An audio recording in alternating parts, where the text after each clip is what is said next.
estar nessa noite, estar presente com vocês, mais uma parte deste grande povo de Deus que povoará as nações celestiais com o nosso Jesus para nós. Vamos ler alguns versículos, a começar do versículo número 1 Coríntios, capítulo 2, versículo 1, está escrito assim: E eu, irmãos, quando fui ter convosco, anunciando-vos o testemunho de Deus, não fui com sublimidade de palavras ou de sabedoria, porque nada me propus saber entre vós, senão a Jesus Cristo e esse crucificado. O apóstolo Paulo, quando escreveu a sua primeira carta aos Coríntios, ele não escreveu com aleatoriedade. Ele escreveu essa carta com um intuito, com um apreço. A igreja dos Coríntios era a igreja que detinha no seu corpo inteiro e na sua nave todos os dons que uma igreja pode ter. Escolhiam todos os dons, profetizava, tinha o dom de línguas, o dom do conhecimento e todos os outros.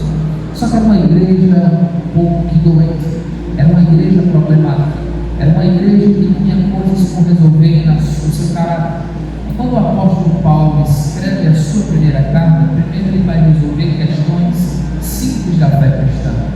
Ele começa a escrever dizendo que quando chegou naquela província, ele não se propôs a escrever ou a falar um evangelho estranho, nem tampouco um evangelho singular do seu caráter. Quando ele diz que chega naquela província, o principal propósito de Paulo é pregar o evangelho puro e simples, o evangelho que transforma o pecador, o evangelho que traz à tona aquilo que está oculto, o evangelho que tem poder de salvar e de redimir pessoas irredimíveis nesse mundo, o evangelho de salvar as pessoas ao decorrer da história.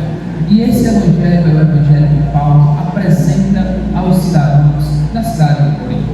Um evangelho simples, um evangelho puro, que um dia decidimos alcançar nas nossas ordenanças pecaminosas. O próprio apóstolo Paulo, em uma das suas cartas, diz que aonde abundou o pecado, superabundou a graça de Deus. E a graça de Deus só superabunda o pecado aonde o evangelho consegue entrar. E este evangelho foi pregado em Corinto. Eu preciso, se você quiser, continuar com a sua Bíblia aberta, será muito interessante, pois iremos discorrer em alguns versículos. O apóstolo Paulo diz: olha, quando fui ter convosco, anunciando-vos o ministério de Deus, não fui com sublimidade de palavras ou de sabedoria humana, porque nada me propus saber entre vós, senão somente a Jesus Cristo e este crucificado. É verdade que nós, seres humanos e cristãos em Deus, temos a veracidade do Evangelho em nossos cultos, temos a veracidade do Evangelho na nossa vida e temos a veracidade do Evangelho ao nosso redor. Este Evangelho de cruz, esse Evangelho que mesmo antes de ser alguma outra coisa, ele é um Evangelho de renúncia, um Evangelho de coisas onde traz situações a serem resolvidas dentro da nossa alma.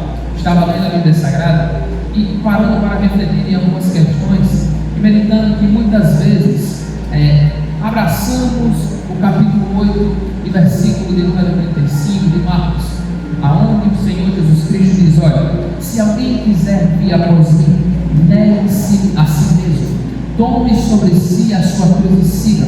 Este versículo por si só já dá um vínculo um pouco estranho, porque o Evangelho ele não é para quem quer.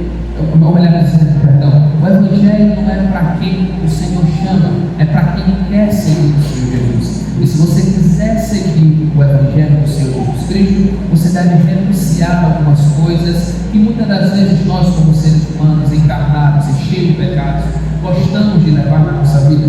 O Evangelho é renúncia.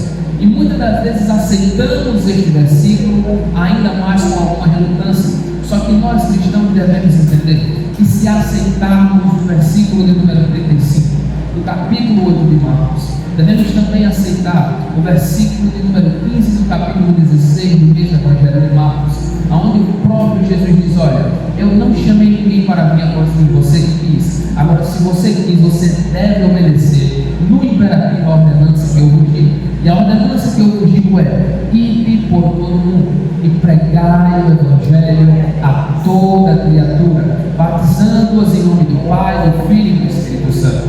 Nós cristãos devemos ter essa consciência de que Se enveredamos pelo caminho do Evangelho, devemos renunciar a nós mesmos e cumprir com veracidade o Evangelho de Jesus Cristo. E foi isso que Paulo, quando chegou em Corinto, começou a cumprir. Ele disse: olha, eu decidi, por aclamação solene do Senhor Jesus Cristo, lá no caminho de Damasco, enveredar pelo Evangelho de Jesus Cristo. E como eu enveredei por esse caminho, logo eu trago a mensagem do Evangelho a vocês. Pois eu não decidi vir, eu decidi aceitar. Mas a ordenança de levar a palavra do Senhor é um imperativo. E se é um imperativo, logo eu estou aqui. Paulo diz: olha, eu nada me propus saber entre vós, e somente a Jesus Cristo e esse crucificado. Quando entendemos que o Evangelho é somente a palavra do Senhor Jesus Cristo, isso nos complica muita coisa. Vivemos em dias trabalhosos, vivemos em dias onde o Senhor daí de fora é totalmente o inimigo de nossas almas. E o Evangelho de Jesus Cristo, somente Ele é o antídoto geral para uma sociedade corrompida e decaída pelo pecado. E a Igreja do Senhor é totalmente responsável para que essas pessoas possam sim ser atingidas pelo Evangelho. Ai, irmão, o Brasil é um dos países que mais exporta missionários, mas no nosso país ainda existe, por estatística, quase 65 povos não alcançados. E neste país, a ordenança do Espírito Santo do Senhor, na pessoa do Senhor Jesus Cristo, a ordenança que Ele nos dá é para alcançar esses povos não alcançados. E estes povos não alcançados serão alcançados mediante a chama missionária que arderá nos nossos corações. Quantos aqui creem e desejam uma obra missionária?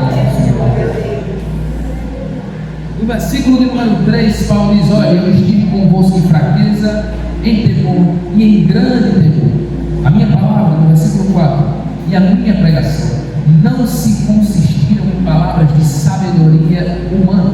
Isso aqui é algo interessante de se pensar, pastor Elói, porque vivemos dias trabalhosos, vivemos dias horríveis por aí lá fora, e as teologias profanas e baratas que pregam por aí lá fora é a teologia da prosperidade, a teologia não tem nada a ver, a teologia do isto é normal, a teologia de que homem pode dançar com homem e mulher pode dançar com mulher, a teologia para os mais modernos dos cultos, onde vários pregadores ou pseudo-pregadores pregam um evangelho barateado e prostituído nesse país. Mas a chama missionária deve arder nos nossos corações para alcançar não somente povos não alcançados, mas para resgatar aquelas pessoas que estão se iludindo com os falsos evangelhos. A Igreja do Senhor deve estar atenta nesses últimos dias para anunciar as virtudes daquele que vos chamou das trevas para a sua maravilhosa luz, como dissera o apóstolo Pedro na sua segunda carta. Irmãos, é muito sério o que vivemos nos nossos dias. Dias trabalhosos e dias horríveis, aonde tem amordaçado a obra missionária, obra essa que foi totalmente responsável para que a igreja a qual você congrega esteja aqui nesse momento. Missionários aonde foram incendiados pelo Espírito Santo, vieram dos Estados Unidos incendiados pelo Espírito Santo, e quando olhamos para a obra missionária, automaticamente alienamos a figura do Espírito Santo. Porque não existe crente que se diz cheio do Espírito Santo e não tem a obra missionária por primazia dentro do seu coração. A presença do Espírito Santo, ela provoca três primordiais coisas: oração, santidade e chama missionária. Se você nesta noite se diz cheio do Espírito Santo e não tem obra missionária, eu convido você a colocar um espelho na sua frente e reavaliar algumas coisas na sua alma. A obra missionária deve estar alinhada aos seus caráteres morais. A obra missionária deve estar no seu cotidiano. A obra missionária deve estar alicerçada na sua mente, porque esta é a ordenança da igreja. E fazer discípulos de todas as nações, anunciando o evangelho da paz. Quantos creem nessa palavra?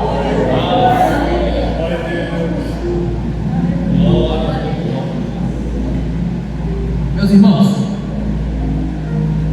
quando falamos de Paulo, nós falamos do homem que mais evangelizou o mundo, eu poderia assim dizer. O mundo da sua época era composto de apenas 3 grandes continentes: Ásia Menor, África Setentrional e Oriente Médio. O apóstolo Paulo, quando fizer as suas 3 grandes viagens missionárias, conseguiu atingir parte da África Setentrional, conseguiu atingir a Ásia Menor e conseguiu atingir a capital dos continentes da época, que era o Oriente Médio, compreendida Sicília, Israel, Judéia, Samaria, onde as províncias romanas, onde habitavam a Ásia Menor na época, governavam tudo aquilo. E somente um homem conseguiu evangelizar tudo isso, claro que sim, acompanhado de alguns outros companheiros. Mas quando olhamos para a história de Paulo e vemos as suas cartas, olhamos para um homem guerreiro, um homem que lutou todos os dias da sua vida até a sua morte, com veracidade por esta obra chamada Missões. Quando olhamos o papel panorâmico da Bíblia Sagrada e a estudamos totalmente com minuciosidade, vemos que esta Bíblia não prega outra coisa a não ser as missões.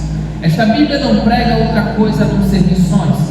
E o que mais me revolta nos séculos presentes é que nós crentes nos preocupamos com muitas outras coisas, esquecendo a preciosidade da obra missionária. Nos preocupamos com a roupa que iremos vestir, nos preocupamos com as contas que iremos pagar, nos preocupamos com a roupa a qual vamos nos vestir ou comprar, nos preocupamos com a escola dos nossos filhos, nos preocupamos com o bom carro que podemos adquirir, mas esquecemos a primazia do que é o Evangelho. Evangelho não é somente estar dentro de quatro paredes, sentado em um bom manto, escutando o bom pastor e sendo climatizado por uma central de ar dessa. Evangelho vai muito mais além do que confessarmos a Jesus Cristo somente como seu Salvador. Evangelho é sair de dentro das quatro paredes. E Paulo entendeu muito bem isso na sua conversão. Por isso ele sabia que a obra missionária era preciosa. E quando ele chega no texto em apreço, continuando a leitura, ele diz: olha, para que a vossa fé não se apoiasse na sabedoria dos homens, mas no poder de Deus. Versículo número 5. Quando eu leio esse versículo, eu entendo que a nossa fé, a fé de muitos cristãos, está sendo apoiada em questões de sabedoria humana. O que vemos de algumas coisas por aí que não são mais cristianismo, mas pseudo-cristianismo, que excluem a fé total, que colocam a sua fé em coisas que são banais. Muitos pastores que têm feito do seu ministério profissão, muitos cristãos que têm feito da sua chamada coisas que não são chamada. E nesta noite o Senhor chama a sua igreja a voltar ao primeiro amor. E o primeiro amor é amar a obra missionária. Irmãos, quando entendemos que a obra missionária não é somente para alguns e sim para todos, a nossa mente se torna diferente. A nossa mente, ela volta-se ao que realmente é cristianismo. O Senhor Jesus não andou 3 anos e meio durante esta terra, curando enfermos, expulsando demônios, ressuscitando mortos e pregando essa palavra para que sejamos egocêntricos, termos o Evangelho dentro do nosso coração e excluirmos as outras pessoas. Isto não é Evangelho, isto não é cristianismo. Cristianismo é doação de vida para as almas, é doação de tempo para a obra missionária. Quantos entendem isso? Pelo amor de Deus, coloquem o seu tempo, pelo menos algumas horas do seu dia, a orarem por missionários que estão nos campos transculturais, enfrentando muitas das vezes morte, enfrentando muitas das vezes morte iminente. O que falar da janela 1040, meus irmãos? Se vocês tiverem tempo em algum dos seus dias a pesquisarem um pouco mais sobre a janela 1040 e viverem na pele o que os missionários vivem naqueles lugares, a nossa mente mudará, a nossa mente se voltará a ter sensibilidade à obra missionária. É algo muito sério. Vivemos dias onde a nossa fé tem se esfriado, e quando eu lembro dessas questões, eu retorno à segunda carta do apóstolo Paulo a Timóteo, no capítulo 4, a partir do versículo de número 1, onde ele começa a dizer que nos últimos dias muitos apostatariam da fé, dando ouvido a fábulas e a pseudas doutrinas de demônios. Quando olhamos para o nosso panorama geral, vemos que a igreja brasileira tem se voltado para pseudos ensinamentos demoníacos, esquecendo o Evangelho, onde 2 missionários, sem falar a língua brasileira, vieram incendiados por uma chama, e esta chama hoje se resume em quase mais de 22 milhões de crentes espalhados pelo Brasil, que se chama a Assembleia de Deus. Você é fruto de uma obra missionária, você é fruto de uma obra transcultural, e só quem entende isso é quem valoriza essa obra. E se você valoriza essa obra, pelo amor de Deus, dê um glória gostoso para o Senhor.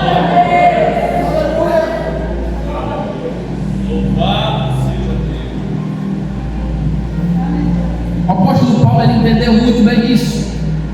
E por entender isso, ele não deixava que as pseudas doutrinas demoníacas já naquela época atingissem a igreja. Ele escrevia cartas como que um desesperado, anunciando essa obra salvífica do Redentor. E no versículo número 6 ele continua dizendo: todavia falamos de sabedoria entre os perfeitos, não porém a sabedoria deste mundo, não porém a sabedoria deste mundo, e nem a dos príncipes deste mundo, para que se não clarisse. Perdão, meus irmãos, versículo número 6. Todavia falamos a sabedoria entre os perfeitos, não porém a sabedoria deste mundo, nem a dos príncipes deste mundo. A sabedoria dos príncipes desse mundo, se formos analisar esse versículo, a sabedoria dos príncipes desse mundo é tudo aquilo que eles acham que eles vão levar para a eternidade. O que falar de homens como Elon Musk, o que falar de homens que foram grandes empresários desse mundo, grandes homens que tiveram poderes aquisitivos altíssimos. Mas quando eu olho para a vida desses cidadãos, eu começo a lembrar daquelas palavras de Jesus, que são muito interessantes. Ele diz assim, ó: do que adianta o homem ganhar o mundo inteiro e perder a sua alma? Refletindo um pouco nesta frase de Jesus Cristo, eu entendo que este versículo não é somente algo evangelístico. Este versículo se aplica muito bem na realidade de nós cristãos desse mundo. Do que adianta o homem ganhar o mundo inteiro? Do que adianta o homem evangelizar o mundo inteiro? Do que adianta o homem fazer todas as obras de piedade para os homens nessa terra e perder a sua própria alma? A Bíblia diz que as nossas melhores obras diante de Deus são como trapos de imundícia. Estudando a etimologia bíblica desta perícope, a Bíblia Sagrada, trapos de imundícia naquela época, trapos de imundícia não eram somente panos sujos por alguma sujeira comum. Trapos de imundícia naquela época eram os panos aonde as mulheres usavam no seu ciclo menstrual. Ou seja, toda piedade de um ser humano perante Deus não passa de um absorvente, meus irmãos, me perdoem pela linguagem rasteira, de um absorvente sujo. Tudo o que fazemos perante Deus não passa de panos sujos. E a única ordenança que Ele nos manda fazer é levar o Evangelho a pessoas.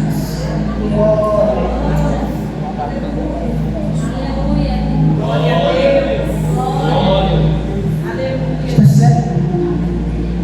O apóstolo Paulo, ele dizia: olha, dos pecadores eu sou o pior, mas eu reconheço que mesmo sendo pecador, alguém do céu me. A igreja do Senhor não deve olhar para as coisas a qual amordaçam a sua fé. Olhamos para um lado, para o outro e dizemos: eu não posso fazer obra missionária porque eu trabalho muito. Eu não posso fazer obra missionária porque eu tenho muitos filhos. Eu não posso fazer obra missionária porque eu tenho muitas ocupações na minha casa. Eu não posso fazer a obra missionária porque eu tenho isso, porque eu tenho aquilo, porque eu tenho aquilo lá. Olhando este livro, eu nunca vi o Senhor meu Deus chamar alguém desocupado. Eu nunca vi o Senhor Deus chamar alguém desocupado. Aquela prova, Gideão estava malhando trigo no lagar, atolado até o talo lá na plantação de trigo. Ele reclamando, acreditou da vida, chega o varão todo de branco de Gideão, varão valoroso, o Senhor é contigo. Ele diz: olha, eu sou o menor da minha casa, o meu clã é mais baixo, a minha tribo é a menor. Eu imagino Deus olhando para Gideão e dizendo: não perguntei nada a você, me escolhi, me chamei, fui com a sua cara e acabou essa história. O Senhor, quando olhou para a igreja, não perguntou as nossas qualidades. O Senhor, quando olhou para a igreja, não perguntou se a gente sabia fazer alguma coisa. Ele somente nos chamou. E o mínimo que devemos fazer é atentar esse chamado. Amém? Versículo de número 7. Eu estou caminhando para o final. Eu tenho alguns minutos e suporta. Versículo 7. Mas falamos da sabedoria de Deus, oculta em mistério, a qual Deus nos ordenou antes dos séculos para nossa glória. Versículo 8. A qual nenhum dos príncipes desse mundo conheceu, porque se conhecessem, nunca crucificariam o Senhor da glória. Interessante isso aqui, porque quando quando falamos de evangelho, eu principalmente, quando mais novo, achava que o evangelho já havia sido pregado no mundo inteiro. O Senhor Jesus não precisa de mim para levar o evangelho já foi atingido. Faz quanto tempo que Jesus morreu e deixou os apóstolos? O evangelho já foi atingido ao mundo todo. Engana-se você se pensa desta mesma forma. Existem povos que nunca escutaram a palavra. Existem pessoas que nunca escutaram e já morreram, que nunca escutaram a palavra. Uma das coisas que mais me marcou estudando a história do mundo foi a história de Mahatma Gandhi, um dos maiores profetas, ou se não o maior profeta da religião do hinduísmo. Se você for estudar a biografia deste homem, você se emociona, porque Mahatma Gandhi, ele, além de ser indiano, ele amava as palavras de Jesus Cristo. Era um dos poucos homens da Índia que havia sido evangelizado, só que não havia sido convertido. Era um homem com um olhar crítico, um homem que tinha uma curiosidade a mais. E se você for olhar a história do mundo, somente homens que têm uma curiosidade a mais, que só pensam mais do que os outros, são homens que conseguem chegar em lugares mais altos. Mahatma Gandhi, intuído por esta curiosidade, saiu do seu país natal da Índia e foi-se para a Inglaterra, o berço geral do cristianismo naquela época. Chegando na Inglaterra, ele procurou uma igreja protestante. E o primeiro preconceito, quando ele chegou em uma igreja protestante, foi o racismo pela sua pele. O indiano, nós nem sabemos que ele não tem uma cor decidida. Ele não é nem branco como o britânico, nem negro como o africano original. Ele é meio acinzentado.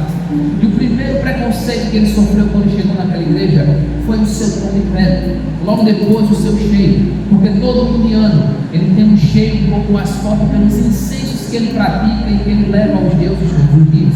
O segundo preconceito foi pelo seu cheiro. Mas Mahatma Gandhi, segundo a sua biografia, ele estava intuído em descobrir as verdades do evangelho. Sabendo disso, ele não ligou para os preconceitos da qual a igreja tinha dado a ele. Esperou até o culto terminar, na esperança de falar com o pastor daquela igreja. Só que, segundo a sua biografia, um diácono daquela igreja o impediu de falar com o pastor. Ele mesmo impedido, tinha alguma esperança ainda de falar com o pastor no dia, e disse: olha, eu não tenho para onde ir nem também o que comer. Vocês podem me oferecer algum prato de comida e algum dormitório para me dormir? E o diácono disse: não, nós não temos.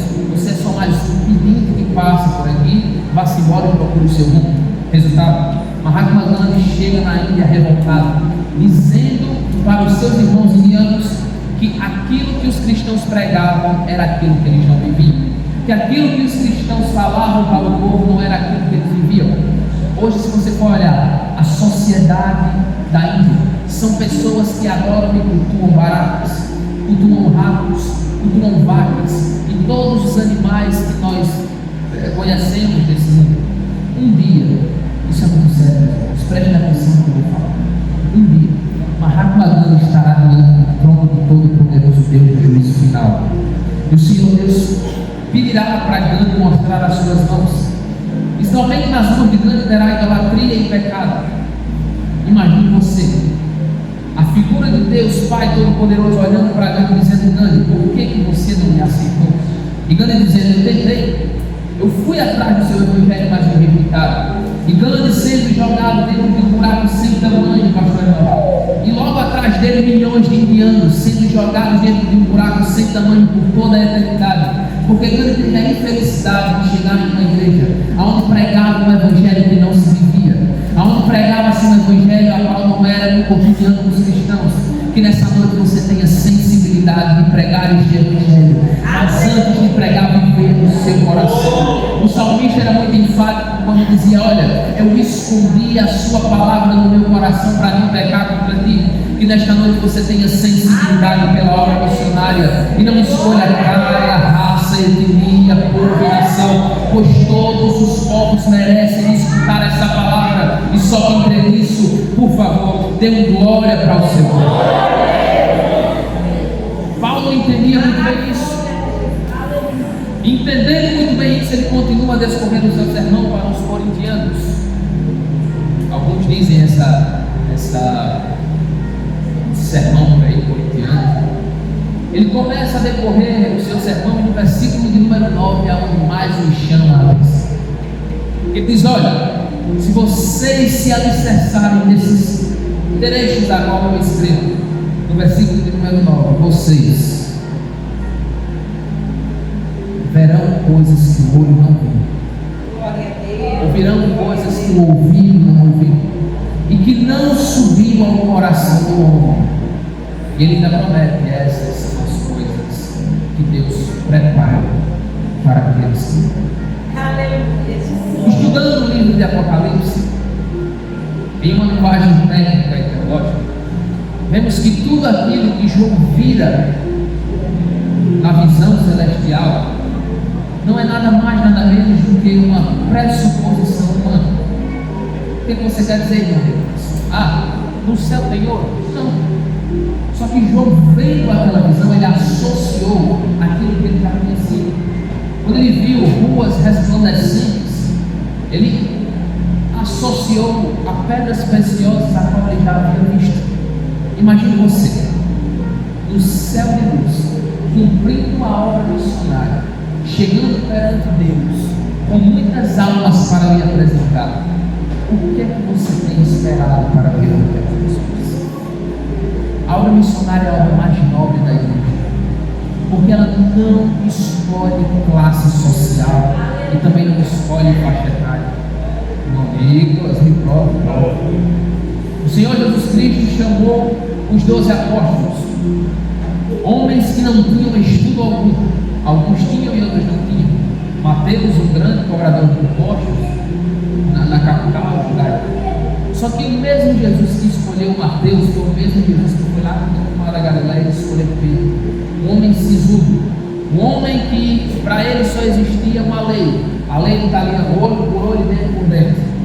Um camarada que era totalmente bravo, como diria o Matuto lá na minha região, um cara totalmente macho dele, macho com M maiúsculo, não levava desaforo para casa.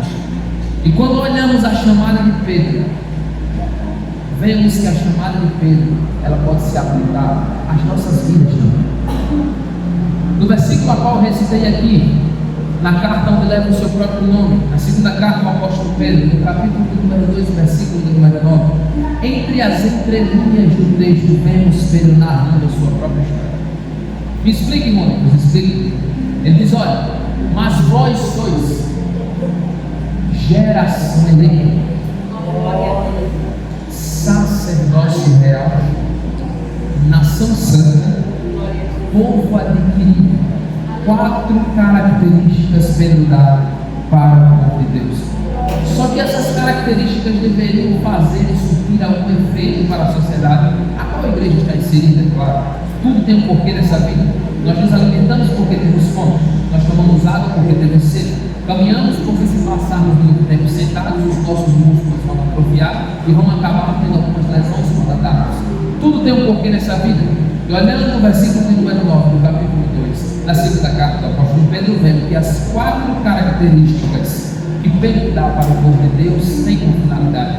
E qual é? Vamos lá. Mas vós sois geração eleita, sacerdócio real, nação santa, povo adquirido, aí está já, para anunciar o que? As virtudes daquele que vos chamou das trevas. Daquele que vos chamou das trevas. O Senhor já olhava para você como você era um bêbado. O Senhor já olhava para você como você era um drogado pelas vielas de Imperatriz aí, sem ter uma esperança na vida. O Senhor olhou para a marca que ele tinha na mão dele, olhou para você e disse: eu morri por esse também, vou chamar. Eu morri por esse cidadão também, vou chamar. Porque chamando ele pode ir atrás de outras pessoas a qual estão na mesma situação que ele está. Ou seja, Pedro diz: eu fui chamado e vocês também foram chamados para anunciar as virtudes daquele que vos chamou das trevas para a sua maravilhosa luz. O cristão deve entender quem ele é, da onde ele veio e para onde vai. Uma pergunta intermitente no cenário humano. Aristóteles fizeram uma pergunta nos tempos da Grécia Antiga, que até hoje perdura sobre a sociedade. O homem não sabe de onde vem, nem quem é, nem também para onde vai. Os agnósticos muitos ateístas pregam isso com mão de ferro para ir afora, mas a igreja, a Assembleia de Deus, a congregação Betel, sabe todas essas respostas. E eu vou somente refrescar a sua mente. Nós sabemos que nós somos, porque no primeiro capítulo, no segundo e no terceiro, vemos que o nosso Deus meteu a mão no barro, formou um boneco e soprou nas narinas daquele boneco, dando a vida àquele ser humano. Logo sabemos que a nossa essência é proveniente do Todo-Poderoso Deus. Já respondemos uma primeira pergunta. Mas, irmão, Nicolas, nós não sabemos quem nós somos. É só você lembrar do versículo que eu recitei agora. Nós somos escolhidos para anunciar as virtudes do Senhor Jesus. Mas nós não sabemos quem nós somos, nós não sabemos o nosso futuro. Aí a primeira carta do apóstolo Paulo à igreja de Tessalonicenses, do capítulo de número 4, versículo de número 17. Mas nós que estivermos vivos, seremos arrebatados e nos encontraremos nos ares com o Senhor Jesus Cristo para morar toda a eternidade com Ele. Sabemos quem somos, de onde viemos e para onde vamos. E sabendo disso tudo, nós não podemos ser egocêntricos, como falei aqui. Devemos anunciar, devemos propagar, devemos sair por essas ruas, pelos becos e pelos valados, não somente em Imperatriz, mas em todos os lugares que você for, para anunciar o Evangelho da paz, para dizer que o meu Jesus, Ele vive, que Ele batiza o homem, que Ele cura o mais vil pecador, que Ele liberta o homem do pecado, da justiça e do juízo, batiza o homem, dá um nome, um título para esse cidadão, e além de tudo isso, os resgatará para morar toda a eternidade com Ele.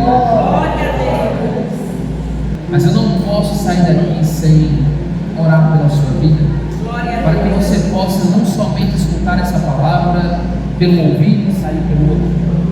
Você precisa escutar pelo ouvido e descer para o seu coração. Porque se descer para o seu coração, você verá aquilo que os olhos não viram, aquilo que os ouvidos não ouviram, e que jamais penetrou no coração do homem. E só quem ama a obra missionária poderá desfrutar das virtudes do Senhor. Eu vou orar por vocês, logo depois estarei pregando o microfone para o pastor, mas creio que o Senhor fará uma grande obra neste tempo. Existirão 2 estágios nessa igreja, antes e depois dessa mensagem. E depois dessa mensagem você se tornará um missionário de qualquer classe, seja mantenedor ou seja atuando nesta obra. Mas o Senhor utilizará a sua vida de trampolim para que a sua glória seja propagada nesta terra. Vamos orar. Senhor meu Deus, a palavra qual o Senhor colocou no nosso coração para a sua igreja nessa noite está aí. A palavra que o Senhor depositou nas nossas vidas para depositar na vida dos teus servos está totalmente entregue. Senhor meu Deus, não somente pela vida do pregador, mas porque a sua palavra pode ser propagada para qualquer pessoa, por qualquer canal. E é nesta consciência, meu Deus, que eu deposito a vida dos teus servos para a obra missionária. É neste sentimento, meu Deus, que eu coloco a vida dos teus servos em total disposição para esta obra. Pai querido, Deus Santo, olha com um olhar de misericórdia e com um olhar singelo para a Igreja Betel a partir desses dias. Levanta missionários, levanta homens de Deus, levanta pregadores, pregadoras, homens e mulheres compromissados com a sua presença, que não olhem para as coisas aí fora, mas tenham a palavra escondida no seu coração, que possam ter, meu Deus, a primazia do seu espírito e a obra missionária por primazia da sua vida. Deus, em nome de Jesus, deposita a presença do Espírito Santo sobre cada um, para que todos possam ser cheios do Espírito Santo e possam cumprir Atos capítulo de número 1 e versículo de número 8, que possam iniciar essa obra em Jerusalém, na Judeia, em Samaria e até os confins da terra. Deus, em nome de Jesus, os unja com a sua presença e os sustente com a sua mão forte. Eu agradeço a oportunidade em nome de Jesus.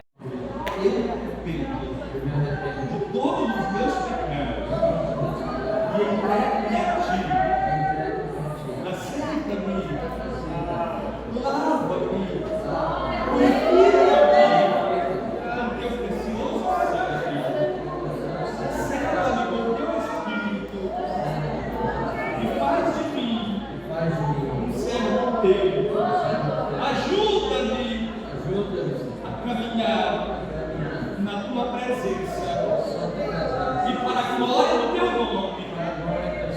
Que a partir de hoje, Senhor, os meus passos sejam todos para glorificar-te. Aleluia. Estenda a mão para cá, igreja. Pai Celestial, neste momento nós apresentamos o Sidney, esse jovem que estará aqui, Senhor. Ó Deus, eu não sei os caminhos que ele tem trilhado, eu não sei as dificuldades que ele tem enfrentado na sua vida, Senhor. Mas ele está aqui confessando o Senhor publicamente, dizendo: eu quero, eu preciso